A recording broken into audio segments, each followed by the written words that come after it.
Here's Keegan Matheson from the field at Dodger Stadium, fresh out of the Blue Jays clubhouse.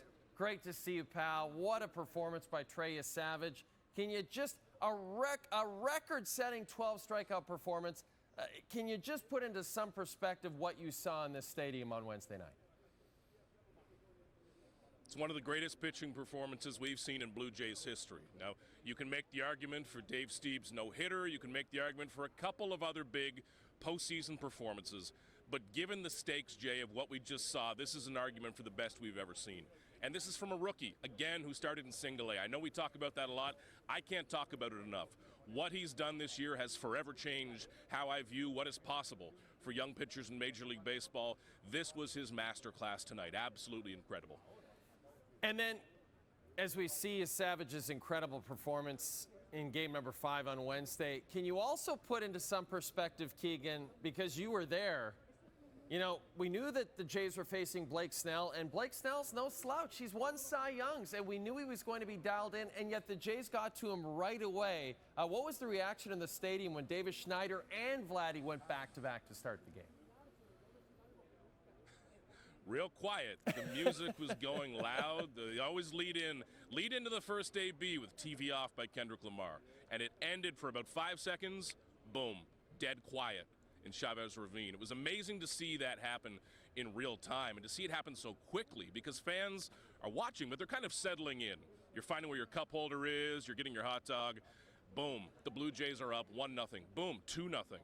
What a start by the Blue Jays. What a game plan by the Blue Jays. This was not by accident, Jay. This was not coincidence that Davis Schneider and Vladdy both hunted fastballs off Blake Snell. And then Blake Snell very wisely said, no more fastballs for a while, the next 15 or 20 pitches. They had a game plan. They absolutely nailed it, and they essentially started the game with a free 2-0 lead. And Vladdy Jr.'s home run, his 8th of the postseason. He's now just 2 back of Randy Arozarena for the most home runs in a single postseason. Are we entering, Keegan Matheson, are we entering the possibility of this being the greatest postseason performance by a Toronto Blue Jay, what Vladimir Guerrero Jr. is doing here? Absolutely. We're getting into league-wide all-time performances at this point because Vladdy has the defensive component as well. He has some base-running highlights as well on top of that.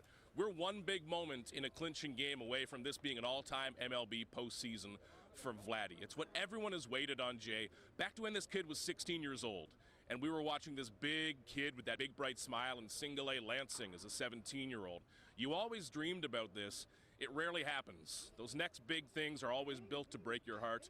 Vladdy is here. He's who everyone imagined he would be, and he's having the biggest performance on his life on the biggest stage of his life. And now Game 6 Friday, Keegan. The Jays have a chance to win their 3rd World Series, but to do it, they'll have to beat the guy who really had their number in game number 2, and that's Yoshinobu Yamamoto. How do the Jays get to him and get that 3rd World Series on Friday? It's going to be hard. This is one of baseball's very best pitchers in Yamamoto. We just saw exactly why in his first start of this series.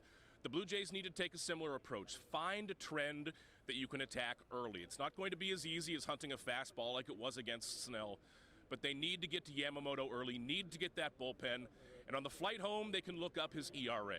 If they do not see a 0.00, go get him. I like it. I like that philosophy. Maybe you should be on that flight home with the Blue Jays. I know you're about to take a flight home, so enjoy the Bell Media private jet, buddy. You deserve it. And enjoy Game 6 on Friday. Halloween is canceled, by the way, Keegan, so don't bother wearing a costume.